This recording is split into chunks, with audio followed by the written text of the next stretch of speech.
ఇలా పాపం తలా పిడికాడు, ఇందులో ఎవరిని అనాలి? అందుకే వాళ్ళు అలాంటి వాళ్ళు రెచ్చిపోతుంటారు. ఇక చాలా రాష్ట్రాల్లో ముందుగా ముఖ్యమంత్రి అభ్యర్థిని ప్రకటించకుండా చాలా కూటమిలు ఎన్నికలకు వెళుతూ ఉంటాయి. మహారాష్ట్రలో కూడా అదే జరిగింది కదా సార్. ఆ తర్వాత ఫడ్నవీస్ని సీఎంగా ఎన్నుకున్నారు. కానీ ఇప్పుడు ఢిల్లీలో కూడా భారతీయ జనతా పార్టీ సీఎం అభ్యర్థిని ప్రకటించలేదు. ఇదే విషయాన్ని ఆప్ ఎద్దేవా చేస్తోంది సార్. ఆ విజువల్ చూపించండి. ఒక గుర్రాన్ని రెడీ చేసి ఆ గుర్రం మీద ఒక గొడుగును ఏర్పాటు చేసి ఆ గుర్రం మీద పెళ్లి కొడుకు మాత్రం ఉండడు. ఆ వీడియోని సోషల్ మీడియాలో బాగా వైరల్ చేస్తున్న పరిస్థితి. ఒకసారి ప్లే చేయండి.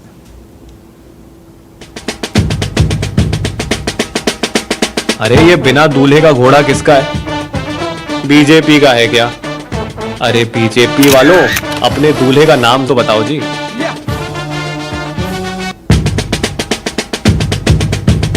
సార్ ఢిల్లీ వీధుల్లో గుర్రాన్ని తిప్పుతూ ఉన్నారు కూడా.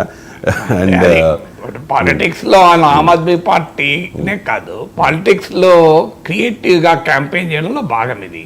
పాలిటిక్స్ ఆఫ్ కన్వీనియన్స్ ఇది. ఇదే భారతీయ జనతా పార్టీ ఇప్పుడు మీకు మహారాష్ట్రతో మీరు కంపేర్ చేశారు కానీ అది కరెక్ట్ కంపారిజన్ కాదు. ఎందుకంటే మహారాష్ట్రలో కూటమి, ఢిల్లీలో బీజేపీ సొంతంగా పోటీ. కూటమిగా ఉన్నప్పుడు ఏమవుతుంది అంటే అక్కడ ఏక్నాథ్ షిండే సీఎం చేయాలా, ఫడ్నవీస్ సీఎంలో ముందు చెప్పడంలో ఛాలెంజ్ ఉంటుంది. సో ఇక్కడ ఢిల్లీలో ఆ ఛాలెంజ్ ఉండదు. అందువల్ల కరెక్ట్ పోలిక కాదు.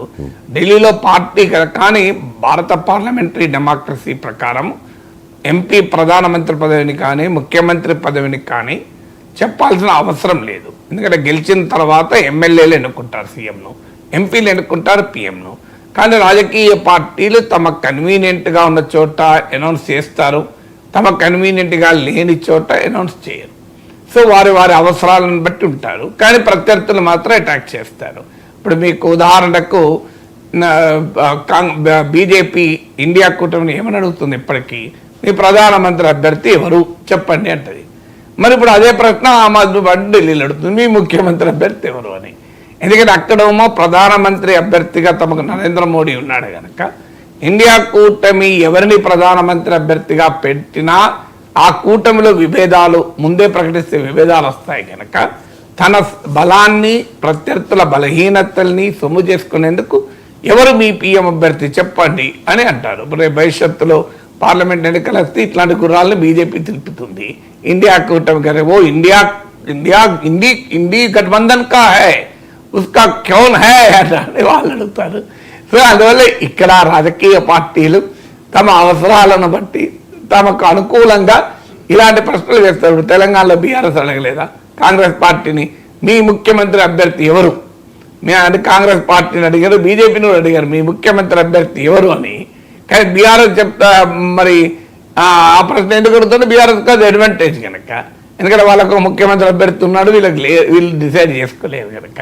అప్పుడు కాంగ్రెస్ పార్టీ ఏమన్నా మీకు ఒక్క ముఖ్యమంత్రి ఉండొచ్చు, మాకు ప్రతి కాంగ్రెస్ నాయకుడు ఒక ముఖ్యమంత్రి, మాకు సమర్థుల కొరత లేదు, మీకంటే కేసీఆర్ తప్ప ఇంకెవరు దిక్కు లేదు వాళ్ళు.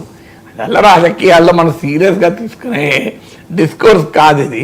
సో ఆడ అరవింద్ కేజ్రీవాల్ వర్సెస్ ఎవరు అనే ఒక అవకాశం ఆమ్ ఆద్మీ పార్టీకి అడ్వాంటేజ్గా ఉంది కనుక, అరవింద్ కేజ్రీవాల్ ఒక బలమైన నాయకుడు కనుక ఢిల్లీ బీజేపీలో కేజ్రీవాల్ను ఈక్వల్ చేయగలిగే నాయకుడు ఎవాల్వ్ కాలేదు కనుక వాళ్ళు అడ్వాంటేజ్ ఉంటున్నారు. కానీ మనకు అర్థం కావాల్సింది ఏంటంటే ప్రజలు ఒకసారి తీర్పు ఇవ్వాలనుకున్నప్పుడు ఇవన్నీ పట్టించుకోరు. మీకు ఉదాహరణకు కాంగ్రెస్ పార్టీకి ఎవరు ముఖ్యమంత్రి అని చెప్పి ఓటేశారు 2023లో నాకు చెప్పండి.